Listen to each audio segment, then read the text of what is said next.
안녕하십니까. 빌라를 연구한 사람들 대표 이충훈입니다. 전에도 예고해 드렸듯이 이번 시간에는 전셋집 빨리 빼는 방법에 대해서 말씀을 드릴 건데요. 제가 예전에 한 6년, 7년 정도 전에 그 블로그를 통해서 한번 안내해 드렸고, 그래서 그거를 통해서 실제로 안 빠졌던 전셋집들이 빨리 빠졌다고 감사하다는 말씀을 많이 들었습니다. 전셋집 빨리 빼는 방법에 대해서는 커다랗게 제가 한 4가지 정도의 흐름으로 말씀을 좀 드릴 건데요. 첫 번째는 그 구매, 전세, 뭐 이런 어떤 구매에 대한 흐름과 심리에 대해서 다시 한번 말씀을 좀 드릴 거고요. 두 번째로는 전셋집을 빨리 빼기 위해서 전셋집을 어떻게 꾸며놓고 구성하고 만들어 놔야 되는지 이런 말씀 드릴 거고, 세 번째는 어떻게 홍보를 해야 되는지 이런 말씀 드릴 겁니다. 끝으로 네 번째는 전셋집 빨리 빼는 그동안의 노하우의 어떤 필살 비법에 대해서 설명을 드리도록 하겠습니다.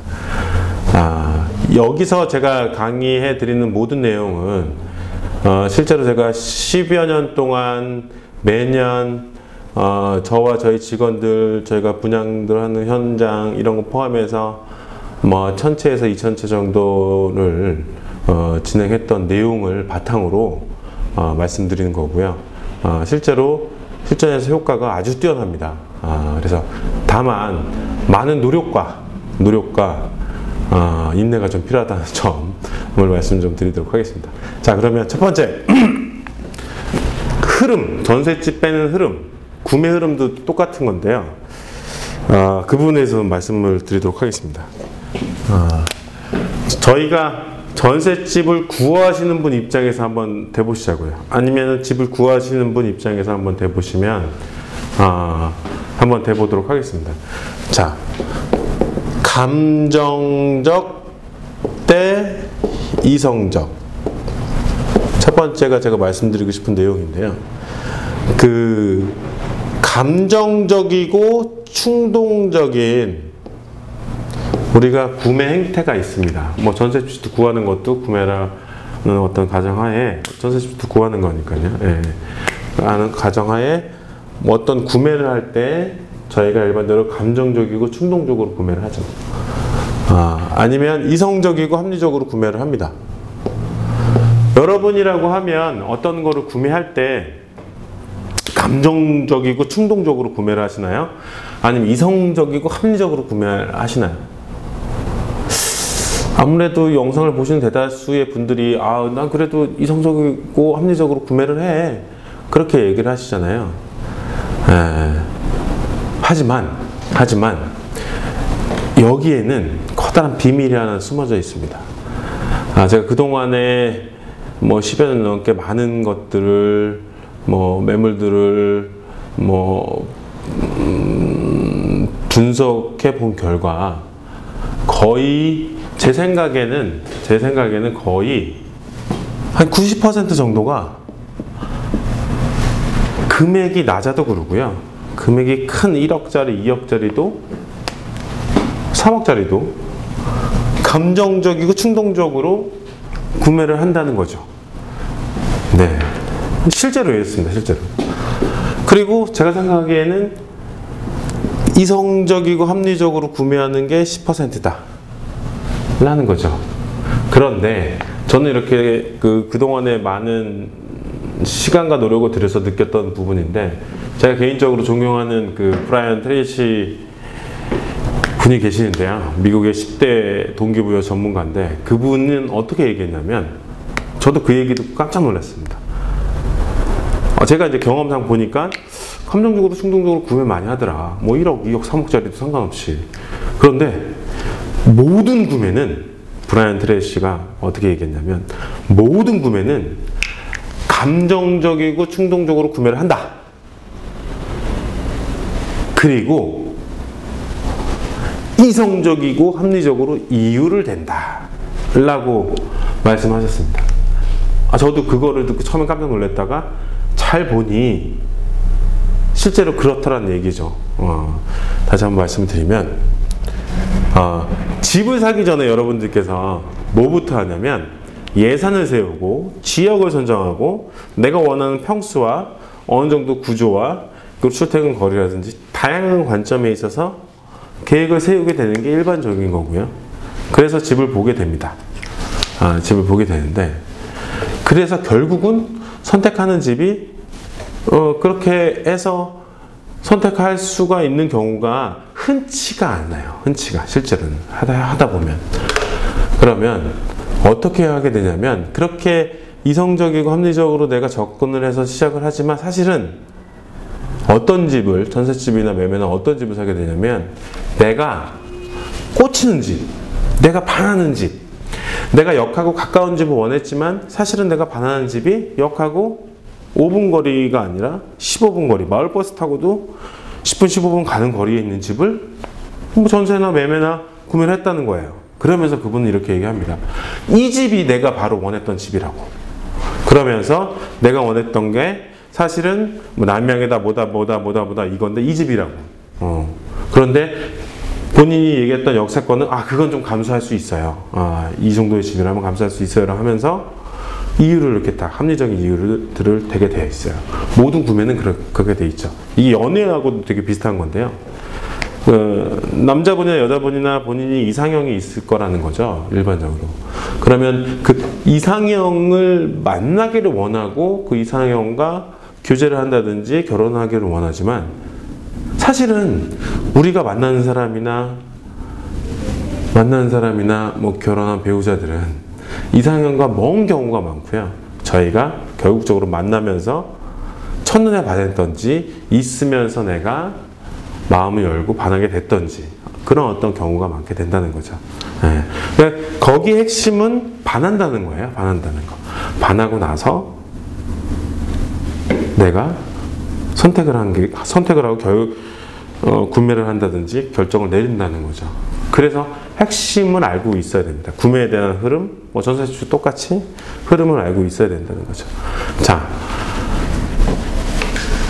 그랬을 때 우리가 이제 구매에 대한 흐름에 대해서 이제 좀 알아본 거고요. 그랬을 때 그러면 어떻게 만들어야 되느냐는 문제가 생기는 거죠. 그러면 반하도록 만들어야 된다는 거예요. 물론 전셋집인데 내가 이렇게까지 할 필요가 있어요?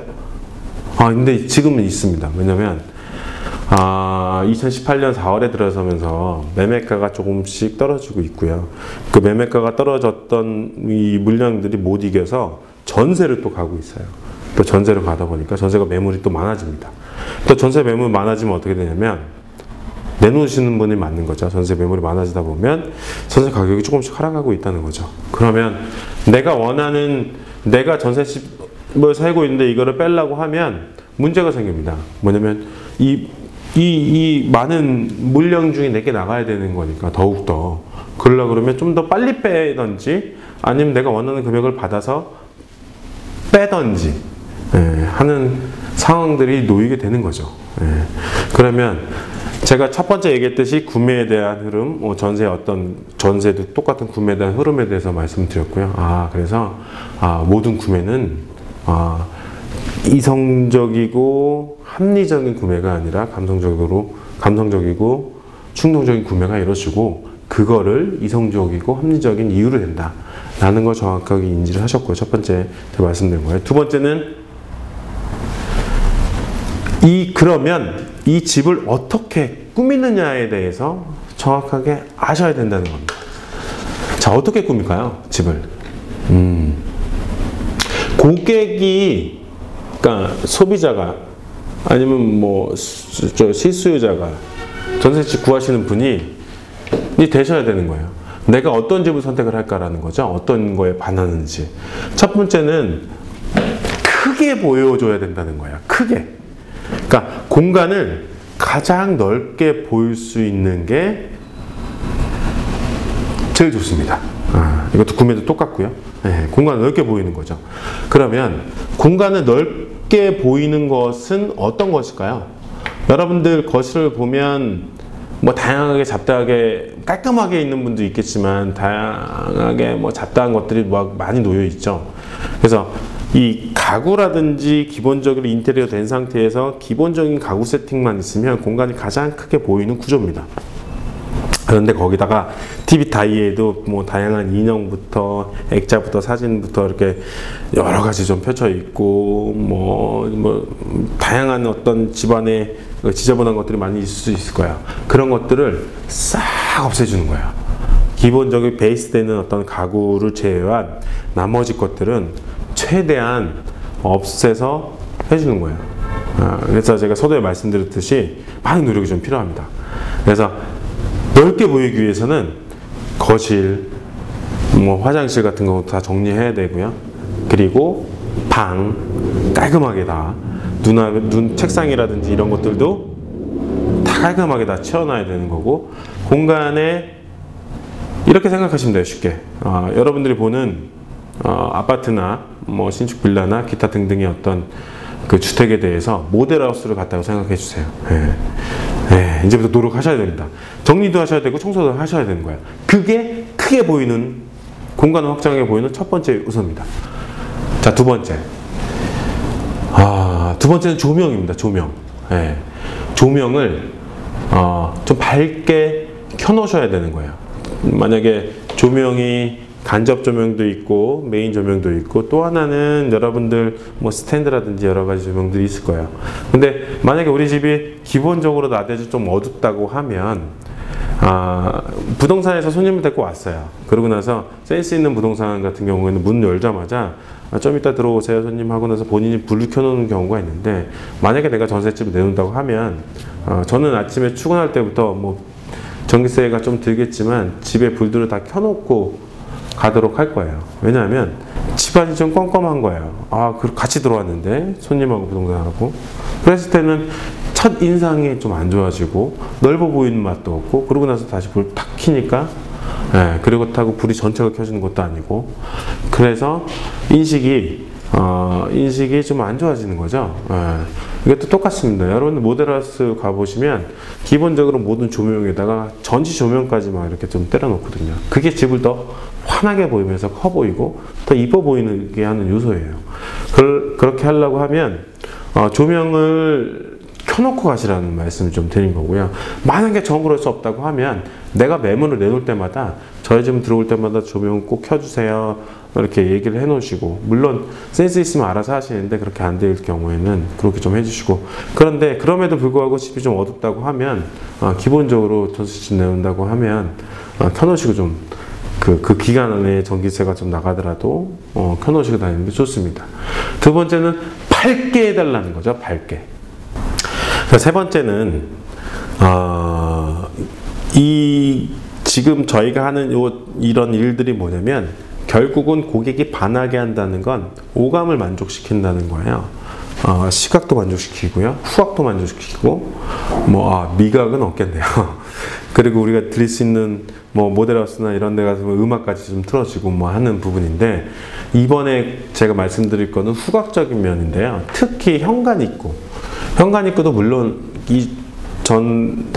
제가 얘기했듯이 좀 깔끔하게 좀 치워놔서 밝게 만들고 넓게 만들어야 되는데, 거기다가 특히 현관입구에는 뭐 방향제라든지 뭐 향기가 나는 것들 있잖아요. 그런 것들을 한두 방울 톡톡톡 떨어뜨려 놓으면 집을 볼 때, 그러니까 외부에서 보다가 어떤 집을 딱 들어가면 만약에 어떤 집들은 뭐 꾸리꾸리한 냄새가 나는 것도 있고, 어떤 데는 뭐 결로라든지 곰팡이 때문에 쾌쾌한 냄새 나는 데도 있고요.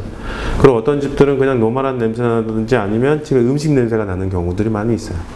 그랬을 때 현관입구를 환기를 잘 시켜놓으면 상관없는데, 현관입구에서도 외부에서 들어오다 딱 있으면 향기가 탁 맡아지고 그 느낌을 무의식적으로 받게 된다는 거죠. 그래서 현관입구에는 센스 있게 이렇게 향수라든지 방향제라든지 디퓨저라든지 이런 거 하나 갖다 놓고, 현관입구에서 딱 향기를 딱 맡으면서 환하게 불 켜져 있는 모습으로 만들어 주셔야 되는 거죠. 그래서 현관입구에 특히 향기를 나도록 해달라가 세 번째입니다. 자, 그리고 이제 본격적으로 저희가 네 번째는 이제부터는 청소를 해야 됩니다. 청소를. 근데 청소 당연히 하죠 라고 하는데, 청소를 어느 정도로 하냐면, 여러분들이 만약에 바닥에 폴리스타일이 있어요, 아니면 우리 집이 광택이 나는 뭐 아트월이라든지 이런 게 있다고 하면, 그런 부분을 빛이 딱 때렸을 때 반사가 날 정도로 반짝반짝하게 만들어 주셔야 되는 거예요. 자, 그 창이 있으면 창이라든지 창유리라든지 아니면 그 틀이라든지 이런 것들, 그리고 뭐 가구도 이런 것들도 진짜 뽀송뽀송하게 광택이 나게 좀 만들어 주셔야 되는 부분이에요. 그렇게 만들어 주셔야 됩니다. 그래서 이축 청소한 것처럼 뽀송뽀송하게 이렇게 만들어 주셔야 되는 거예요. 다시 한번 말씀드리겠지만, 이런 노력 없이 우리가 전세가 잘 나가고 그러면 상관없겠는데, 저희가 이제 전세도 빼는 것도 지금 상황에서는 더더욱 전세 매물이 많아지고 가격이 떨어지는 상황에서 내가 부득이하게 어떤 거를 입주를 받았다든지 어떤 상황에서 빠져나가야 된다고 하면, 그냥 단순하게 집주인이 그냥 인근에 부동산에 전세 내놓으세요, 아니면 저는 전세 내놓을게요 라고 해서 빼다 보면, 이게 한 달, 두 달 가다 보면 내가 어느 시점까지 해야 되는데 이걸 넘어서고 그보다 더 큰 문제가 또 생길 수가 있거든요. 그거를 미연에 방지하기 위해서 저희가 이런 부분들을 노력을 좀 해주셔야 됩니다. 자, 전체적으로 이제 세 번째는 홍보하는 겁니다. 판매를 하기 위해서 어떻게 홍보를 하냐라는 건데요. 이번 시간에는 간단하게 이렇게 홍보하세요 라고만 말씀 좀 드릴 거고요. 네 번째 시간에는 그거에 대해서 필살기, 진짜 그 홍보하는 어떤 흐름이나 맥을 정확하게 좀 짚어드리도록 하겠습니다. 네 번째 시간은 반드시 꼭 그대로 다 해주셔야 돼요.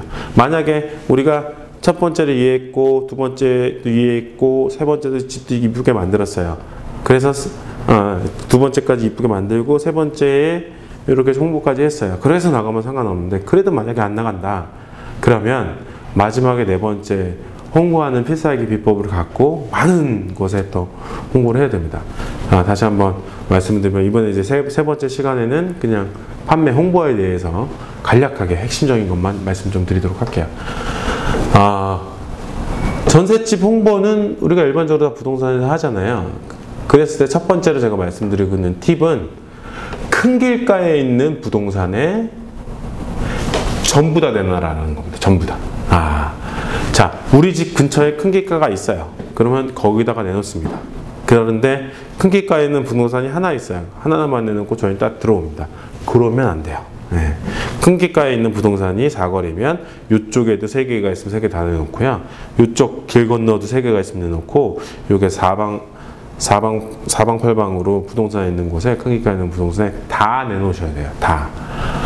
그 이유는 기본적으로 부동산에서 그 수익 구조나 어떤 그 네트워크인데요. 어떤 그 뭐 동이라고 봤을 때 그 동을 협회라고 있는데, 그 협회에서 하나의 협회가 있는 경우도 있고 두 가지의 협회가 있는 경우도 있어요.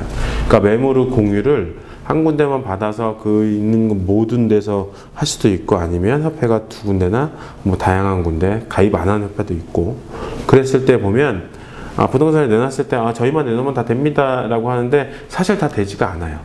홍보가. 그래서 그런 이유가 있어요. 그래서 그래서 다 내놔야 되는구나. 두 번째 이유는 또 뭐냐면, 이 부동산 수수료 일반적인 체계라는 게 매수자한테 부동산 부피 받고 매도자한테 받잖아요.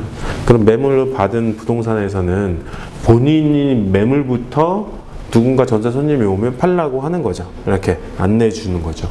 그러면 만약에 내 매물부터 좋다고 해서 막 하는데 내 매물이 없어요. 근데 이분 꼭 살 분이고 하실 분이에요. 그러면 인근의 부동산에 있는 네트워크, 본인 네트워크 시스템에서 아는 데 통해서 거기 매물도 있어요 물어보고, 그럼 그렇게 간다고 하면 수수료가 여기는 매수 복비만 받게 되는 거고 여기는 매도 복비만 받게 돼가지고 양타라고 하는데, 양타를 갖지 못하게 되는 경우가 있어요. 그래서 부동산에서는 보통 자기 본인 매물부터 진행을 하고, 그 다음에 없으면 나는 협력하는 이런 부동산을 통해서 매물을 받게 되는 거죠. 그런 시스템이기 때문에 여러분들께서는 바로 옆에 있다고 하더라도 다 내놓으셔라. 게다가 큰 길가. 사람 기본적으로 소통이 많은 큰 길가에 일반적으로 내가 만약에 부동산을 구한다 하더라도 전세나 매물 구한다 하더라도 그쪽부터 가게 되는 거거든요. 그래서 거기부터 좀 공략을 해주는 게 되게 좋다라는 말씀이고, 두 번째 제가 말씀드리는 건 집 근처, 집 바로 근처, 큰 길가가 아니라 집 바로 근처에 있는, 거기도 이제 모든 부동산 돌아다녀 보면 어떤 지역 같은 경우에는 뭐 한두 개가 있을 수가 있고, 어떤 지역 같은 경우 10개가 있을 수가 있어요. 그럼 전부 다 내놓으셔야 돼요.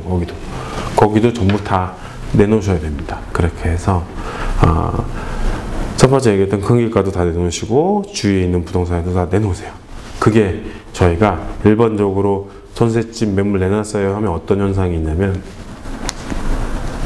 한두 군데, 두세 군데밖에 안 내놓으세요. 그러고 나서 난 다 내놨다 이렇게 생각하는데 절대 그러면 안 됩니다. 그러면 그 부동산에서는 이거 갖고 뭐 본인 네트워크 된 데에다도 올리고, 뭐 저희가 많이 알다시피 뭐 네이버 부동산, 뭐 직방, 다방, 아니면 뭐 부동산 어떤 그 사이트 이런 데다가 매물 올리게 되는데요. 그랬을 때 매물을 딱 한 건씩만 올라갈 수가 있는 거예요. 어느 부동산에는 네이버 부동산 올리면 네이버만 올라가는 거고요. 어떤 데는 직방만 올리면 직방 올라가는 거고, 또 어떤 데는 두 군데 올리면 두 군데 올라가는 거니까 최대한 많이 내놓으셨을 때 그분들이 홍보가 가장 많아진다는 거죠. 그런 거죠. 그래서 큰 길가의 부동산에서 내놓으시고, 근데 집 주위에 있는 모든 부동산도 다 내놓으셔라. 그게 세 번째에 제가 말씀드린 판매 홍보의 방법입니다. 네 번째는 그 필살기입니다. 필살기. 여기에는 필살기에는 여러분들은 조금 더 많은 수고가 좀 들어가고요. 게다가 금액도 좀 들어갈 수가 있습니다. 금액도 들어가고. 하지만 지금 말씀드린 것까지 다 하게 되면 여러분들께서 더 이상의 방법이 없는 거예요. 이 지금 방법까지 다 하게 되면. 그래서 이 직전까지 해서 부동산 홍보까지 해서 다 팔아서 전세가 잘 나가면 상관없고요. 그래서 안 됐을 때는 더 많은 수고와 약간의 더 비용이 좀 들어가서 마지막으로 클로징 하는 거죠. 제가 한 7년 정도 전에 이 글을 쓰고 나서 이 글을 보시고 아까 말씀드린 3단계까지 다 대부분 빼셨고요. 안 됐을 때 네 번째 방법까지 지금 말씀드린 필살기까지 해가지고 거의 대부분이 해소가 됐습니다. 그런데 그때 좀 상황과 지금 상황은 조금 더 어려워졌잖아요. 그래서 조금 더 많은 노력과 수고와 비용이 들지 않을까, 그렇게 좀 예상을 해봅니다. 자, 네 번째 필살기에 대해서 말씀드리도록 하겠습니다. 그 중에 첫 번째는, 네 번째에 제가 드릴 말씀의 첫 번째는 옵션을 걸어라 이겁니다. 옵션. 옵션이 뭐지? 여러분들이 집은 전세에 살고 계시는 거고요. 그 살고 있는 전세집을 그냥 보는 거예요. 집을 볼 때 어떤 데는 빈집도 있어요. 빈집 전세. 그러면 빈집이 우선적으로 되겠죠. 왜? 수리가 된 경우나 아니면 새 집일 경우가 있으니까. 그러면 그 나중에 전세를 들어가게 된다고 하는 분들 입장에서 살고 있는 집을 들어가게 될 때는 도배, 뭐 조명, 뭐 화장실 수리, 뭐 기타 등등의 것들이 눈에 걸리게 되는 거죠. 근데 요새같이 뭐 이렇게 DIY, 그래서 본인 스스로 뭐 인테리어하는 셀프 인테리어가 뭐 진행이 되느라면 그런 분이라면 상관없겠지만, 거의 대부분들의 분들이 그거 같은 거를 봤을 때 뭐 빈집이라든지 새 집에 들어가는 걸 원하시겠죠. 조금 더 비싸더라도.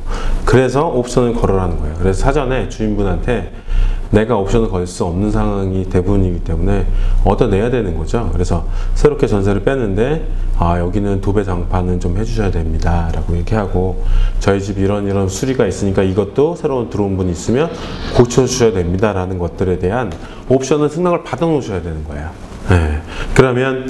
그래서 그 옵션 승낙을 받아 놓으면 그거를 부동산이나 아니면 혹시나 방문했을 때 현장에 있게 되면, 그 집에 있게 되면 거기 살고 계신 여러분들께서 얘기를 해주는 거죠. 저희는 뭐 집주인이 도배 장판 해주기로 했어요. 그리고 여기는 화장실 이렇게 수리해주기로 했습니다. 이렇게 여러분들이나 부동산에 얘기를 해주라는 거예요. 옵션이 있어야 됩니다. 그래야지 조금 더 잘 나가고 맞춰놓을 수가 있으니까. 그래서 옵션을 반드시 좀 얻어내시고, 그리고 들어오신 분한테 옵션을 제시를 해주셔라 라는 말씀이에요. 자, 두 번째, 이거 부동산과 관련된 건데요. 두 번째 팁은 중개 수수료를 더 준다고 말씀하세요 라는 거예요. 자, 여러분들이 전세가 뭐 1억 5천, 뭐 2억 5천이 걸려 있어요. 근데 만에 하나 여러분들이 나가야 된 기간까지 뭐 적게는 한 달, 두 달, 세 달밖에 시간이 없는 거예요. 시간이 갈수록 점점 조급해집니다. 그런데 부동산에서는 이거를 저희가 계속 푸시한다고 해서 알겠습니다, 가겠습니다 하더라도 고객이 있어야 오는 거고요. 두 번째는 이 주위의 시세라든지 파는 분 입장에서 꽂히는 집이나 잘 나가는 집이라면 자주 붙여주겠지만, 그렇지 않다고 하면 의도적으로 만들어놔야 된다는 거죠. 어떻게? 만약에 중개수수료가 뭐 80만 원이다, 2억 미만인 경우 뭐 80만 원이다 그러면 저희가 70만 원 더 보태서 150만 원 드릴게요. 여기 좀 빨리 좀 붙여주세요 라고 하면 조금 더 적극적으로 붙여줄 이유가 되는 거죠, 부동산에서. 예. 그래서 중개수수료에 대한 더 많이 준다고 여기 딱 책정을 해 놓으시는 거예요. 네. 아니면 여러분 전세자분일 수도 있고, 또 하나는 여러분 집주인이에요. 전세를 또 빼야 되는 경우라고 하면 내가 여기 중개수수료 더 줄 테니까 좀 해달라. 같은 맥락이거든요. 그렇게 해서라도 뺄 수가 있다는 거죠. 그러면 조금 더 많은 분들이 보게 되는 거고, 조금 더 적극적으로 이 중개하시는 분들이 적극적으로 임하게 될 수 있다는 거야. 그래서 중개수수료를 더 주세요. 네. 세 번째는 이때부터는 여러분들이 마케터가 돼야 됩니다. 마케터가. 세 번째 말씀드리고 싶은 건 직접 광고하세요 라는 거야. 지금은 이제는 많은 분들이 뭐 카페나 블로그나 뭐 어플이라든지 그런 거에 많이 접해졌고, 그래서 홍보나 마케팅에 대한 이해도가 어느 정도 높아졌다고 생각이 듭니다. 그래서 직접 광고를 하시는 게 좋습니다. 어떻게 하시냐면 첫 번째 시간, 두 번째 시간, 세 번째 시간에 얘기했던 것처럼 그렇게 구매라는 거에 대한 이해를 했고, 집도 이쁘게 꾸며놨고, 그리고 부동산도 홍보했어요. 그러면 이제 직접 광고를 해야 되는 거고, 그거를 사진을 찍고 거기다가 내가 글을 씁니다. 글 쓸 때 뭐 팁들을 얘기해주면 그 집을 살아서 내가 좋았던 일들, 만약에 여기 있으면서 남편이 뭐 승진도 했고 이쪽은 기운이 좋아서 제가 재산도 늘어나서 그렇게 해서 잘 돼서 전세좀 빠져나가서 뭐 매매를 하게 됐다. 그래서 그런 좋은 이야기들과 같이 겹들어서 홍보를 하는 거죠. 저희 부동산 어떤 직거래 카페 같은 것도 많이 있잖아요. 뭐 피터팬이라든지 뭐 부동산 관련돼서 뭐 올려놓은 전세 매물들이나 매물도 올려놓은 데 많이 있거든요. 그런 데다 카페라든지 하셔도 되고, 두 번째는 어플도 많이 있죠. 그래서 직접 거기도 주기적으로 올려주셔야 되는 거예요.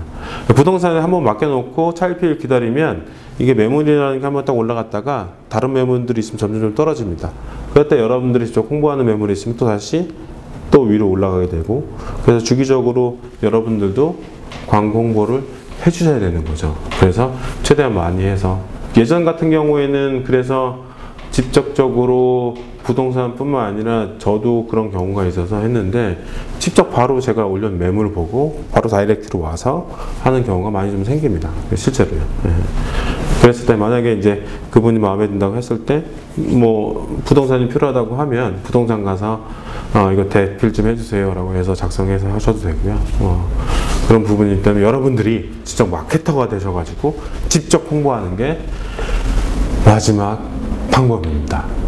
자, 여태까지 4가지를 알아봤습니다. 그래서 첫 번째는 집을 구할 때 어떤 매수자분들의 구매 흐름에 대해서 알아봤고, 그게 사람들이 감정적이고 충동적으로 구매를 하는구나.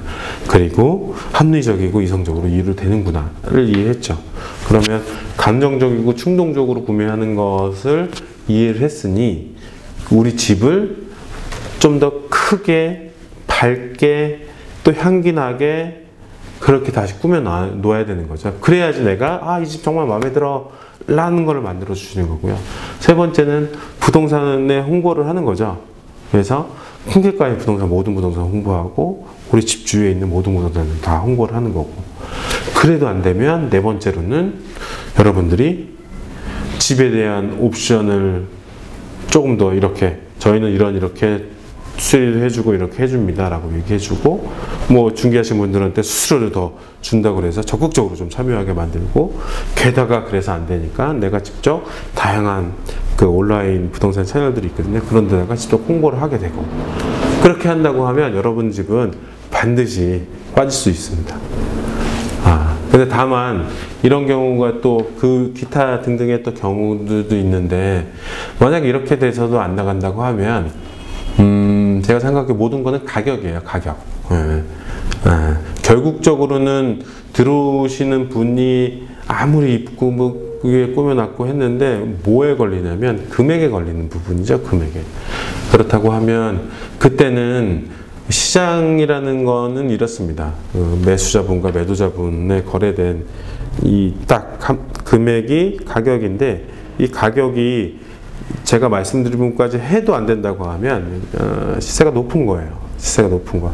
그렇다고 하면 이때부터는 수긍을 해주셔야 되는 부분인데, 그랬을 때는 이제 결국은 주인분하고 잘 얘기하고 가격을 협상을 하는 방법밖에 없고, 아니면 또 뭐 법적으로나 여러 가지 하는 부분으로도 흘러갈 수 있습니다. 그래서 그 부분까지 가지 않도록 좀 바라는 경우고요. 그 전까지 제가 드린 네 가지 방법으로 하게 되면 여태까지는 거의 대부분 다 이렇게 해서 진행됐던 부분이거든요. 그런데 또 지역적인 특수성, 또 워낙 또 전세를 높게 내는 거, 또 하나 더 걱정되는 건 지금 전세 가격이 매물이 많아지면서 가격이 좀 떨어지는데, 요게 소폭으로 떨어지면 상관없는데 금액이 좀 많이 떨어지게 된다고 하면 그때부터는 좀 우리나라 대대적으로 문제가 생길 수도 있지 않을까, 이런 걱정도 드는데, 하여간 제가 드린 이 내용으로 최대한 한번 해보시고요. 그리고 저희 빌라를 연구하는 카페에 있으니까 뭐 개별적으로 궁금하신 거나 있으면 그 카페를 통해서 질답을 통해서 더 답변을 드리도록 하겠습니다. 다음 시간에는 그 내 집 마련하는 기본적인 어떤 절차나 방법에 대해서 제가 한번 알아보도록 하겠습니다. 그리고 저희가 빌라를 연구한 사람들에서 제가 이제 그동안의 10여 년의 어떤 그 노하우와 경험을 통해서 새롭게 프로젝트를 하나 좀 준비하는 게 있는데, 그것도 유튜브 채널을 통해서 집 짓는 거예요. 집 짓는 과정이나 이 어떤 제가 고민했던 것들에 대해서도 재미있게 한번 앞으로 구성해서 진행해 드리도록 하겠습니다. 오늘 강의 여기서 마치도록 하고요. 즐거운 시간 되십시오. 감사합니다.